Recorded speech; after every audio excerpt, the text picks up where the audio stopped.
My brother slept with my girlfriend while I saved for her ring. After double shifts, 28 years later, they came begging, so I exposed them and took everything. I'm Marcus, a 48-year-old man who built something from nothing. I started as a construction worker straight out of high school, worked my ass off for decades, and now I own 3 successful contracting companies across the state. I'm worth about $4.2 million, own a beautiful house in the hills, drive whatever I want, and live exactly how I choose. But it wasn't always like this. 28 years ago, I was just a broke 20-year-old kid who thought loyalty meant something. I still remember the smell of concrete, dust, and sweat that covered my work clothes when I left the construction site that Friday. My hands were calloused and raw from mixing cement all week, pulling double shifts just to save every penny. But in my wallet, I had something that made me grin like an idiot. My final paycheck that would complete the $3,200 I needed for the engagement ring. Yes, $3,200 was everything to me back then. I was planning to propose to Jessica the following weekend at her favorite restaurant downtown. Back then, I was just a stupid kid who believed in fairy tales. I worked construction, lived in a crappy apartment with my older brother Derek, and was head over heels for my college girlfriend Jessica. Jessica was studying business administration while I was breaking my back building other people's dreams. Derek and I were tight. He was the smart one, working toward his MBA, and always had girls throwing themselves at him. A real smooth talker. Me? I was the worker, the one who fixed things with his hands. When I told him about my proposal plans, he slapped my back and said, "Bro, you're going to make that girl the happiest woman alive." I believed every damn word. Jessica and I had been together for 4 years. She had blonde hair down to her shoulders, blue eyes that could make you forget your own name, and a smile that convinced me I was the luckiest bastard alive. She was the one, or so I thought. We'd talk about our future, the house we'd buy, the kids we'd have, how I'd work my way up to owning my own company while she climbed the corporate ladder. That Friday, my foreman let me leave early as a reward for the overtime I'd been putting in. I stopped by the flower shop and bought 24 red roses. They cost me $60, which was grocery money for the week, but I didn't care. I had a key to her apartment. Her roommate, Sarah, was usually out on Friday nights, so I figured I'd surprise her with dinner and flowers. The apartment was quiet when I walked in. I could hear music coming from her bedroom, some slow romantic song she always played. The door was cracked open, and what I saw when I looked in didn't just break my heart. It fucking destroyed my soul. Jessica was stark naked on her bed, and my brother Derek was on top of her, going at it like animals. They were so into it, they didn't even notice me standing there for a good 10 seconds. The roses fell from my hands and hit the floor, petals scattering everywhere. They jumped apart like they'd been electrocuted.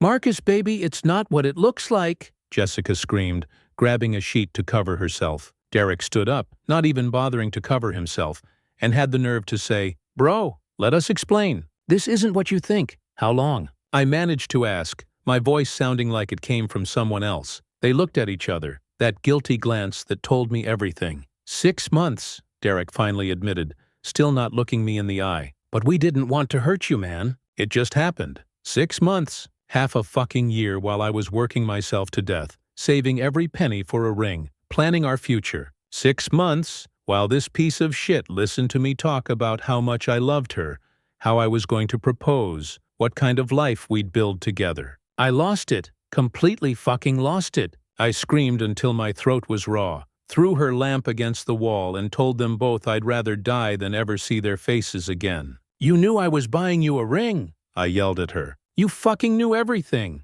I stormed out of there, shaking with rage and betrayal. I drove around for hours until I had to pull over because I couldn't see through the tears. The next few weeks were hell. I moved out of the apartment I shared with Derek, got my own place across town, and changed my number. My parents tried to play peacemaker. "Brothers fight, you'll work it out," my mom said. I shrugged, forcing a small smile. "Time heals everything," I said, though even then I wasn't sure I believed it. But when, just 3 months later, Derek and Jessica announced their engagement and my family treated it like nothing was out of the ordinary, the truth hit me. I wasn't just hurt. I was completely alone. They got married 8 months later in a big ceremony. My whole family attended, but I obviously wasn't invited. My mom made sure to tell me all about it, though. Derek looked so handsome, and Jessica was a beautiful bride. They seemed really happy. "Marcus, maybe it's time to move on," I thought. That's when I made a promise to myself. I'd show them all what a mistake they made. I threw myself into work like a man possessed, taking every job I could find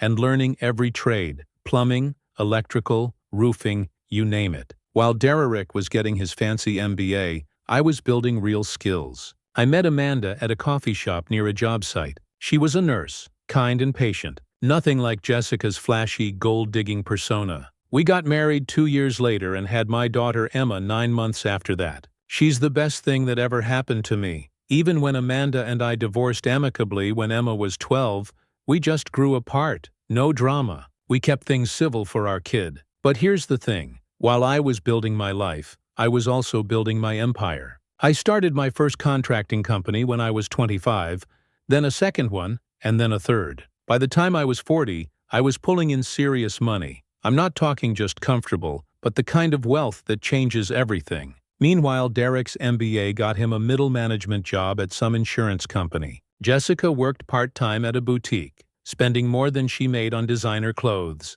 They had 2 kids, lived in a basic suburban house, and drove used cars. There's nothing wrong with that life, but it wasn't the success story they thought they were writing. I never spoke to any of them again. At family gatherings, I stayed on the opposite side of the room. When someone mentioned them, I changed the subject. My family learned that Derek and Jessica were my red line. Cross it, and I was gone. Emma grew up knowing she had an uncle and aunt she'd never met. I never badmouthed them to her. I just said we had differences and left it at that. She was smart enough not to push it. Honestly, she had everything she needed. Private school, a fully paid college fund, a nice car on her 16th birthday, family vacations to Europe. She never wanted for anything. Then, 3 months ago, Emma dropped the bomb that would change everything. We were having our usual Sunday brunch at the country club when she said, "Dad, I want them at my wedding." I nearly choked on my coffee. "What are you talking about? Uncle Derek? And Aunt Jessica? I want them at my wedding next year."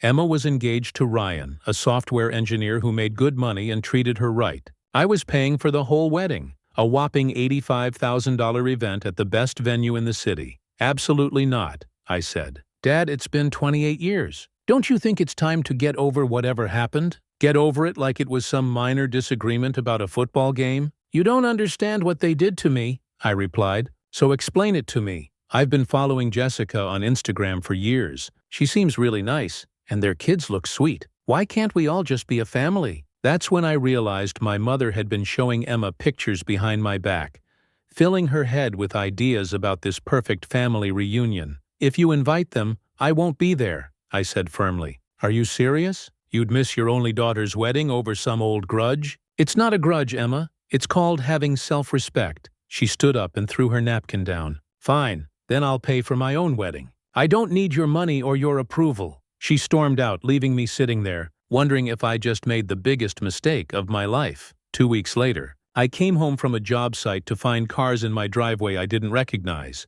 I walked into my house, and there they were, sitting in my living room like they owned the place. Emma, Derek, and Jessica. Derek had aged badly. His hairline had retreated to the back of his skull. He'd put on at least 60 pounds, and his cheap suit looked like he bought it at a discount store. Jessica, though, was a different story. She'd clearly had work done. Fake breasts, Botox, the works. Dressed in designer clothes I knew damn well they couldn't afford. Still trying to look like the hot young thing she was 28 years ago, but coming off more like a desperate housewife. "What the hell is this?" I asked. "Dad, please," Emma said. "Just hear them out." Derek stood up, trying to look confident, but I could see his hands shaking. Shaking my head, I confronted Marcus. "I know we have a lot to talk about." "No, we don't. Get out of my house." Jessica stood up too, and that's when her true colors really showed. "Oh, come on, Marcus. We're family. Can't we just put the past behind us?" Her voice had this fake sweetness that made my skin crawl. She was eyeing my house, the expensive furniture, the artwork, the obvious signs of wealth,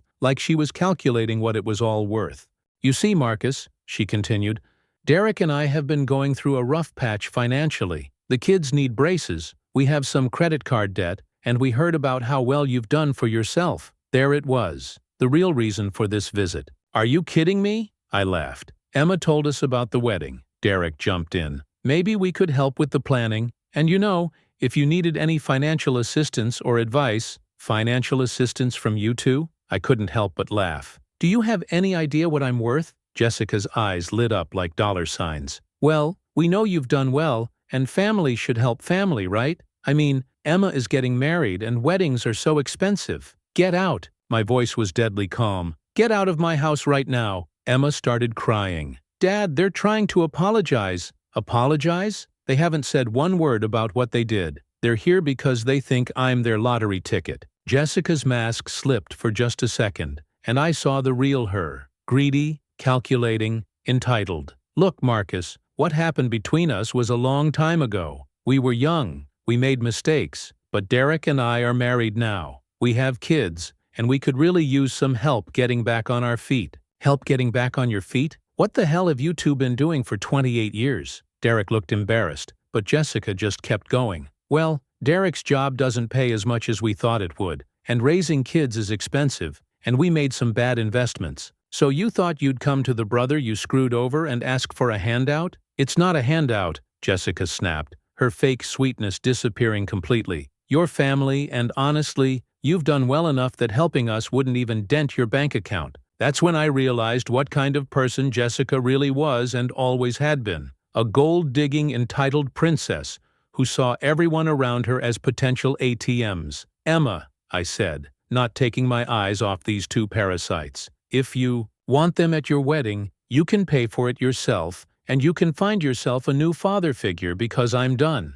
I walked out of my own living room and went to my home office, locking the door behind me. I listened to them argue for another 20 minutes before they finally left. Emma didn't speak to me for 6 weeks after that. I'll be honest, those 6 weeks were brutal. I missed my daughter like crazy, and part of me wondered if I was being too stubborn. Maybe I should just swallow my pride, let them come to the wedding, and move on with my life. Then I got a phone call that changed everything. Marcus, this is Tony Rodriguez. I used to work with your dad. Tony was an old family friend who'd always been straight with me. I know this isn't my business, he continued, but I think you should know something about Derek and Jessica. My grip tightened on the phone. What about them? I was at Murphy's bar last week and overheard them talking to your cousin Mike. They were planning something. Planning what? They're broke. Marcus, really broke. Derek lost his job 6 months ago. They're about to lose their house, and Jessica's been making some big purchases on credit cards,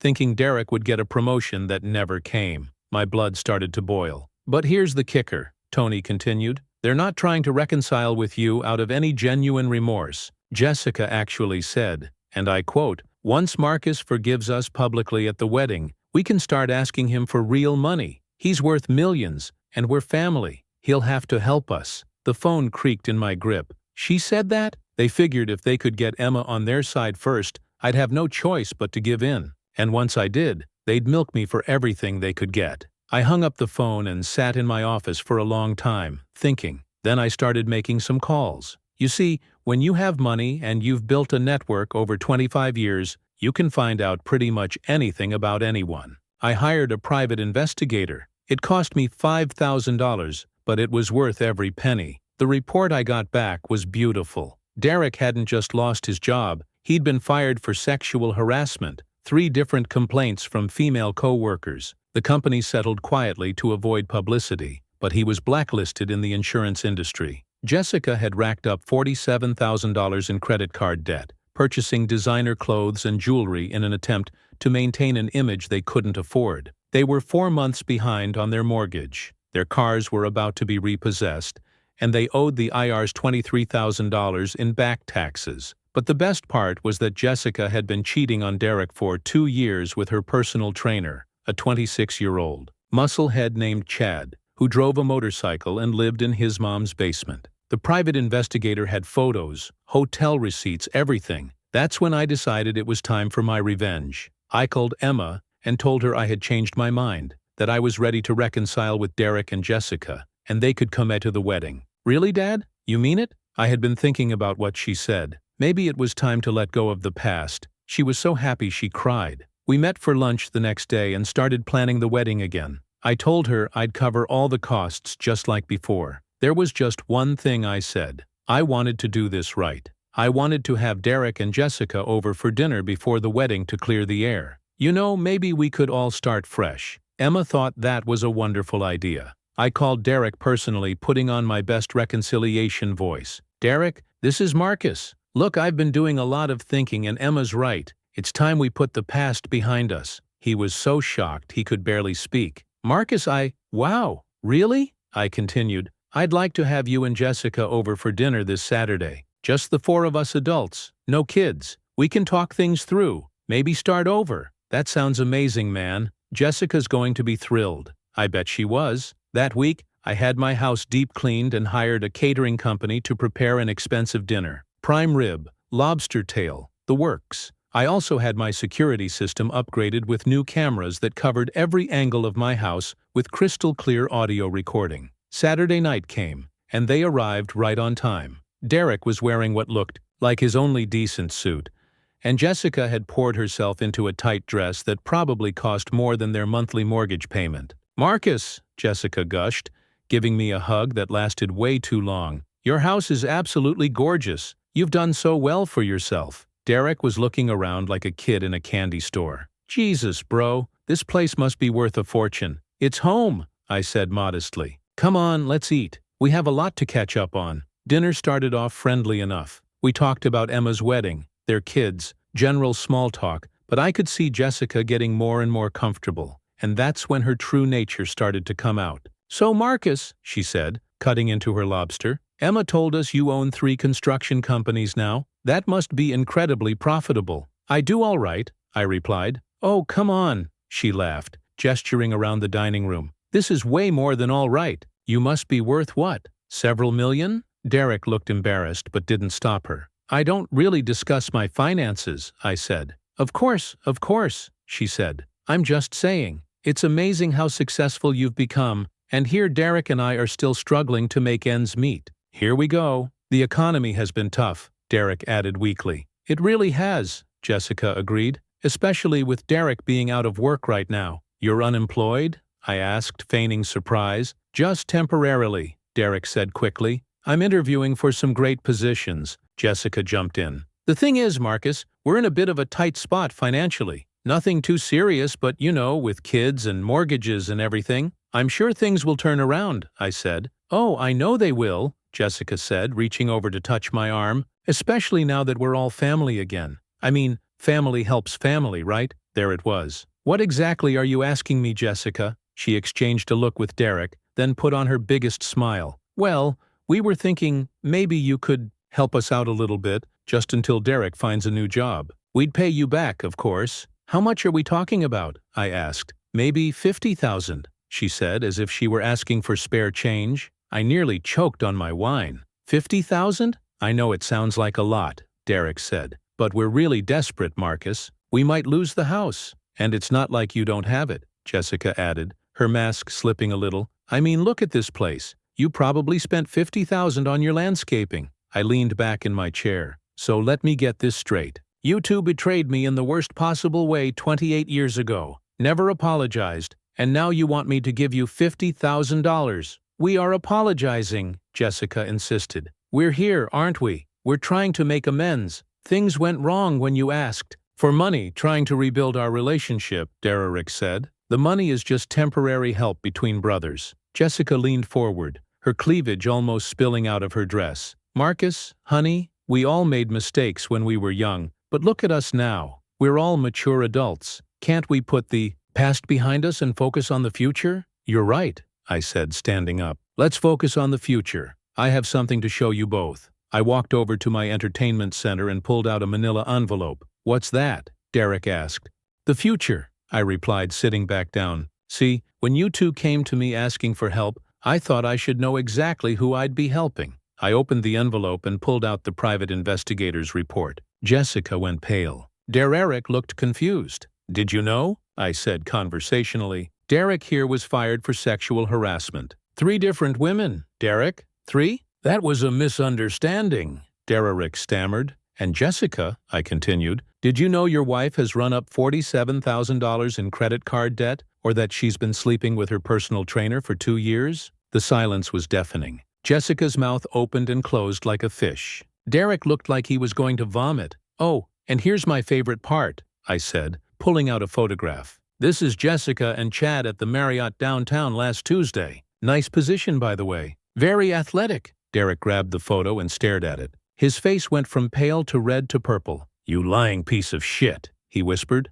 Derek, Jessica started to explain. Explain what? How you've been cheating on me while we're going broke while I've been begging my brother for money. I think you two need to leave, I said calmly, but Jessica wasn't done. Her fake sweetness was completely gone now, replaced by pure entitled rage. You bastard, she screamed at me. You set us up. You knew about Chad and you humiliated me. I humiliated you? You humiliated yourself. We needed that money. We're going to lose everything. Not my problem, I replied. She stood up, her face twisted with fury. You think you're so much better than us. You think your shit doesn't stink because you have money. I think I'm better than you because I have integrity. Integrity? She laughed bitterly. You're just a bitter old man who can't let go of the past. Actually, I've been planning this revenge for about 2 weeks, but it's been very satisfying. Derek was still staring at the photo, broken and defeated. But Jessica was just getting started. You know what? Fine.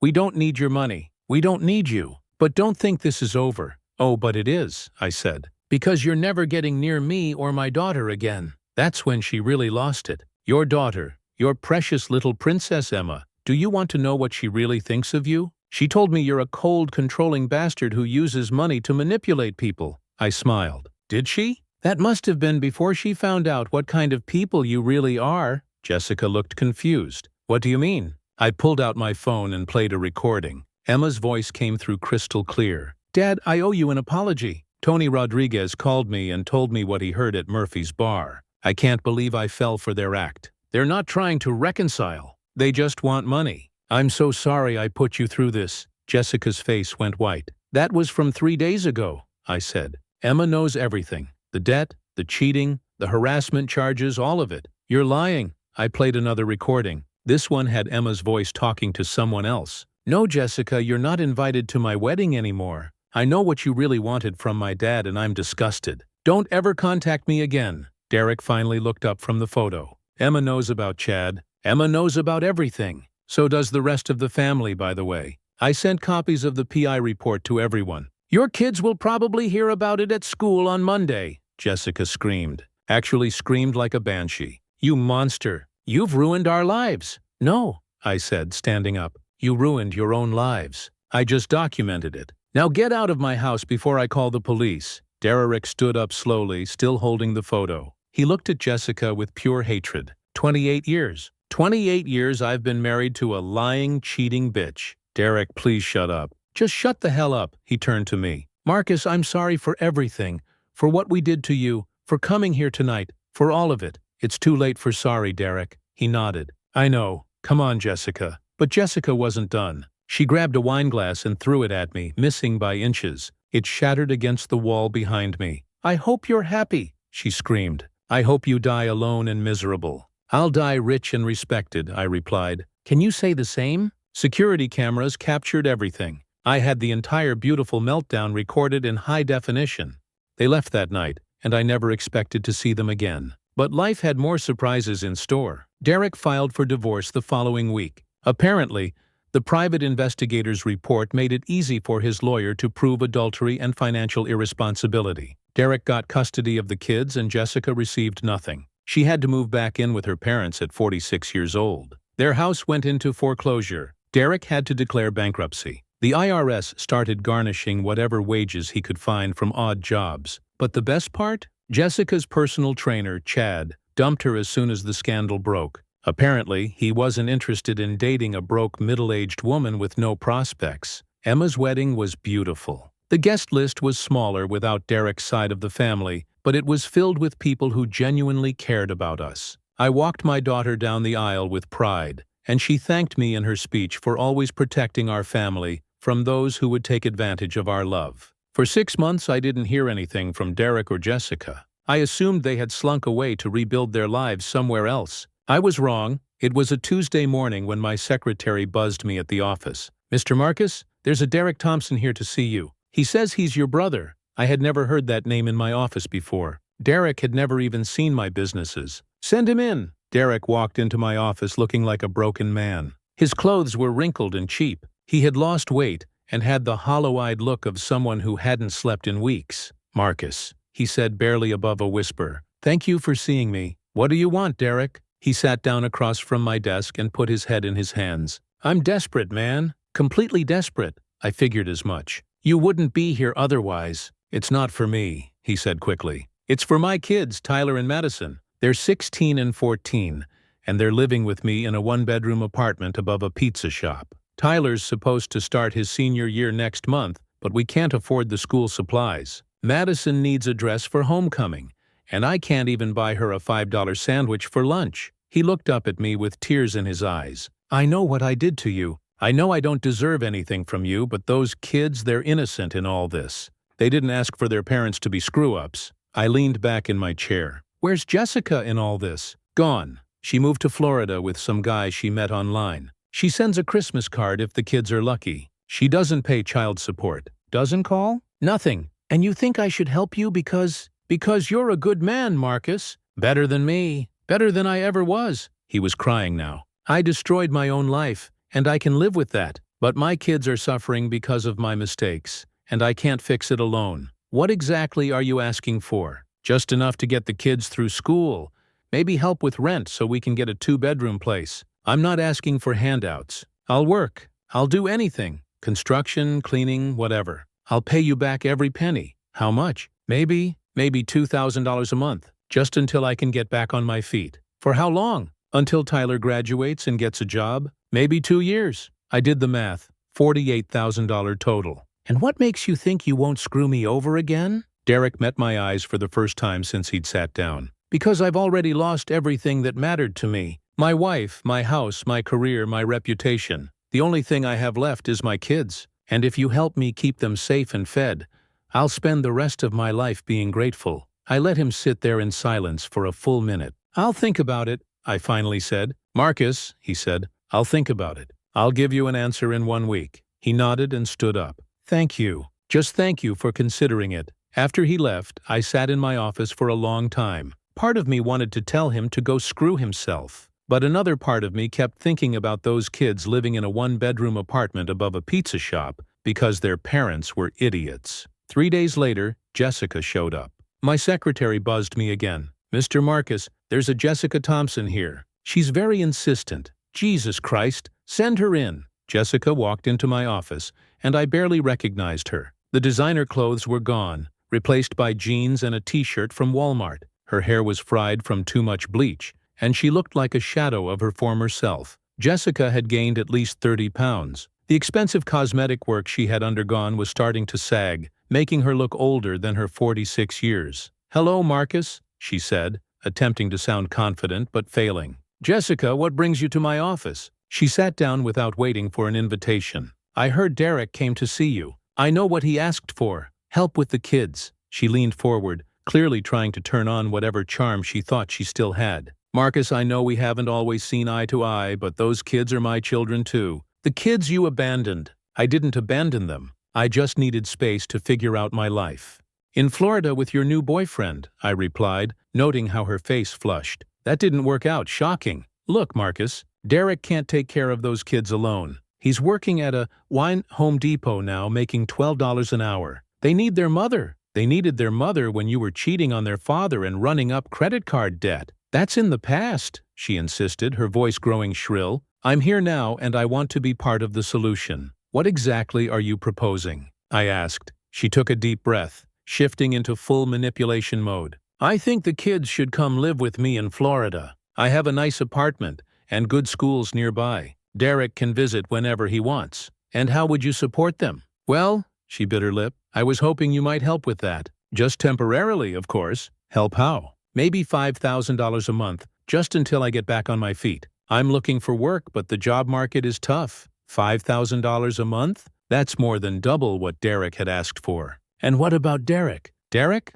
She waved her hand dismissively. Derek's a loser, Marcus. He always was. He can barely take care of himself, let alone 2 teenagers. Those kids need a mother who can provide for them properly. A mother who abandoned them, I reminded her. I made mistakes, she snapped. We all make mistakes, but I'm here now, and I'm trying to make things right. By taking the kids away from their father and asking me for $5,000 a month, it's not taking them away. It's giving them opportunities. And $5,000 is nothing to you, Marcus. You probably spend that much on wine in a month. And there was the real Jessica, still entitled, still greedy, still thinking everyone owed her something. Let me ask you something, Jessica. Have you talked to Tyler and Madison about this plan? Well, no, she replied, but I continued. Because I have. I had lunch with them last week. Her face went pale. You what? I wanted to meet my nephew and niece, see what kind of kids they were. You want to know what they told me about you? She didn't answer. Tyler said,